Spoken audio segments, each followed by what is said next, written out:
Sir ನಮಸ್ತೆ. ನಮಸ್ತೆ sir Balegar ಅಂತ ಸರ್ ನಿಮ್ಮ ವಾಣಿಯಿಂದ.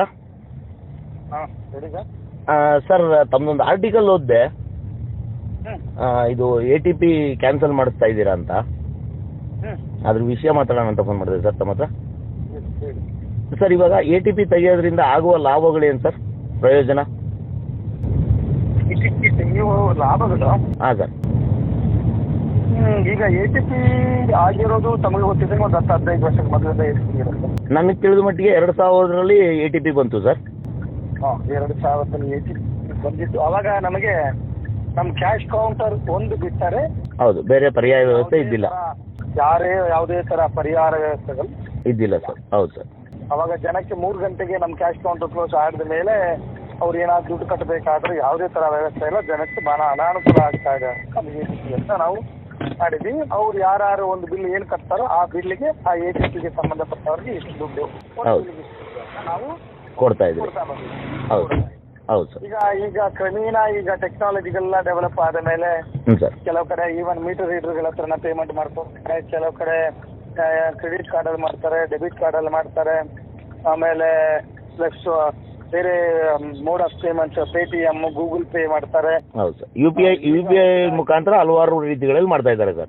ಹಲವಾರು ರೀತಿ ಪೇಮೆಂಟ್ ಆಗಿದೆ. ಮತ್ತೆ ಈಗ ನಮ್ಮ ಬಿಲ್ಲಲ್ಲೇ ಬಾರ್ ಕೋಡ್ ಮಾಡಿದೀವಿ. ಈಗ ರೀಸೆಂಟ್ ಆಗಿ 2 ತಿಂಗಳಿಂದ ಮೆಸ್ಕಾಂ ಬಿಲ್ಗಳಲ್ಲಿ ಬಾರ್ ಕೋಡ್ ಬರ್ತಾ ಇದೆಯಾ sir? Bar code actually bar code ಮೊದಲಿಂದನೂ ಇತ್ತು ಸರ್. ಏನು ಸುಮಾರು ವರ್ಷಗಳಿಂದನೂ ಬಾರ್ ಕೋಡ್ ಇತ್ತು. ನಿಮ್ಮ ಮೆಸ್ಕಾಂ ಅಲ್ಲಿ ಇದ್ದಿಲ್ಲ? Okay sir. ಇದ್ದಿಲ್ಲ. ಬಾರ್ ಕೋಡ್ ಪೇಮೆಂಟ್ ಅಲ್ಲಿ ಬಾರ್ ಕೋಡ್ ಪೇಮೆಂಟ್ ಮಾಡ್ತಾ ಇದ್ದಾರೆ. Okay okay. One part. ಈಗ ನಾನಾ ನಮೂನಿ ಪೇಮೆಂಟ್ ಜಾರಿಗಳು ಇದೆ ಅಂತ ಒಂದು. ಹಾಂ ಸರ್. ಎರಡನೇದು ಏನಾಯ್ತು, ಇವ್ರಿಗೆ ₹6 10 ಪೈಸಾನ ₹6 ಚಿಲ್ಲರೆ ಏನೋ ಅವ್ರಿಗೆ ಒಂದು ರೀಡಿಂಗ್ಗೆ ಕೊಡ್ತಾ ಇದ್ರು. ಒಂದು ಬಿಲ್ ಯಾರಾದ್ರು ₹10 ಬಿಲ್ ಕಟ್ಟಿದ್ರು ಸಹಿತ ಅವ್ರಿಗೆ ₹6.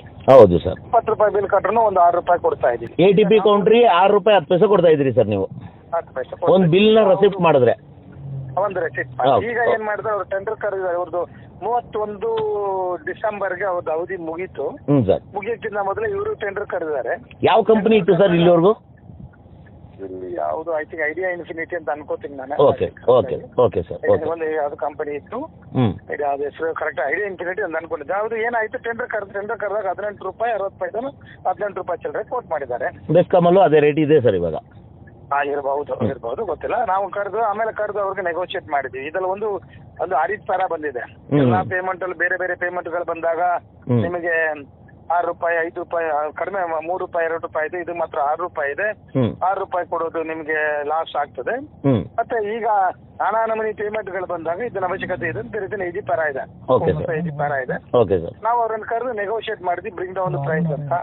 ಅವರು ಕಡಿಮೆಗೆ ತರಲಿಕ್ಕೆ ಆಗುದಿಲ್ಲ, ಒಪ್ಪಲಿಲ್ಲ ಅಂತ. ಆಮೇಲೆ ನಾವೇನ್ ಮಾಡಿದ್ವಿ, ಹೆಂಗು 31ನೇ ತಾರೀಕು ಮುಗೀತದೆ. ನಮ್ ಕ್ಯಾಶ್ ಕೌಂಟರ್ಗೆ 3 ಗಂಟೆ ಇರೋದನ್ನು 5 ಗಂಟೆವರೆಗೆ ಸ್ವಲ್ಪ ದಿವಸ ವಿಸ್ತರಣೆ ಮಾಡಿ, ಸೊ ದಟ್ ಕನ್ಸ್ಯೂಮರ್ಸ್ ಗಳಿಗೆ ಏನು ತೊಂದರೆ ಆಗಬಾರ್ದು. ಆಮೇಲೆ ₹18ಗಿಂತ ಕಡಿಮೆ ಮಾಡಕ್ ಆಗೋದಿಲ್ಲ ಅಂತ ಹೇಳಿದಾಗ ಟೈಮು ಮುಗೀತು.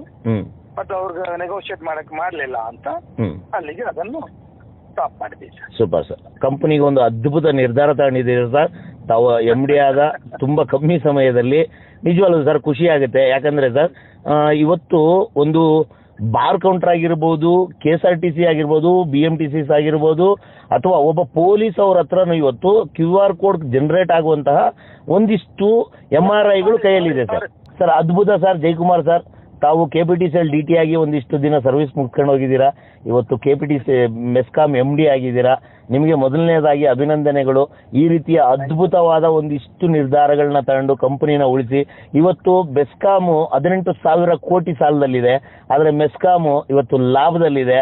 ನಿಮ್ಮಂತ ಮಹನೀಯರು, ಹಿರಿಯರು, ಒಂದಿಷ್ಟು ಜನ ಕಂಪನಿಗಳನ್ನ ಉಳಿಸಿದ್ರೆ ನನಗಿಂತ ಮೊದಲಿದ್ದವರೆಲ್ಲ ಮೇಡಮ್ ಅವ್ರು. ಹೌದು ಮುಂದುವರೆಸಬೇಕು. Yes sir. ಎಸ್ ಅಲ್ಲ, ಮೇಡಮ್ ಅವ್ರದ್ದು ನಿಜವಾಗ್ಲೂ ಕಾಂಟ್ರಿಬ್ಯೂಷನ್ ಇದೆ ಸರ್, ಅದರಲ್ಲಿ ಎರಡೂ ಮಾತಿಲ್ಲ. ಆಕ್ಚುಲಿ ನಾನು ಮೇಡಮ್ ಅವರೇ ಇದ್ದಾರೆ ಅಂತ ನಾನು ಅನ್ಕೊಂಡಿದ್ದೆ, ಜಯಕುಮಾರ್ ಸರ್ ಬಂದಿದ್ದಾರೆ ಅಂತ ಗೊತ್ತಾಯ್ತು. Thank you sir. ನೀವು ಬಂದು ಒಂದು ಒಳ್ಳೆ ನಿರ್ಧಾರ ತಗೊಂಡಿದ್ದೀರಾ ಪ್ರಾರಂಭದಲ್ಲೇ, ನಿಜವಾಗ್ಲೂ ಖುಷಿ ಆಯ್ತು. ಇದು ಎಲ್ಲಾ ಕಂಪನಿಗಳಿಗೂ ವಿಸ್ತಾರ ಆಗಲಿ ಸರ್. ಹೌದು, ಇವತ್ತು ಒಂದು ಏನೋ ಎಂಪ್ಲಾಯ್ಮೆಂಟ್ ಕ್ರಿಯೇಟ್ ಮಾಡಬೇಕು ಸರಿ, ಆದರೆ ತಾಯಿ ಮೂಲನೇ ಇಲ್ದಿದ್ದಂಗೆ ಎಂಪ್ಲಾಯ್ಮೆಂಟ್ ಕ್ರಿಯೇಟ್ ಆಗೋದು ಅನ್ನೋದು ಅದೊಂಥರ ನಾನ್ಸೆನ್ಸು ಸರ್ ನನ್ನ ಪ್ರಕಾರ.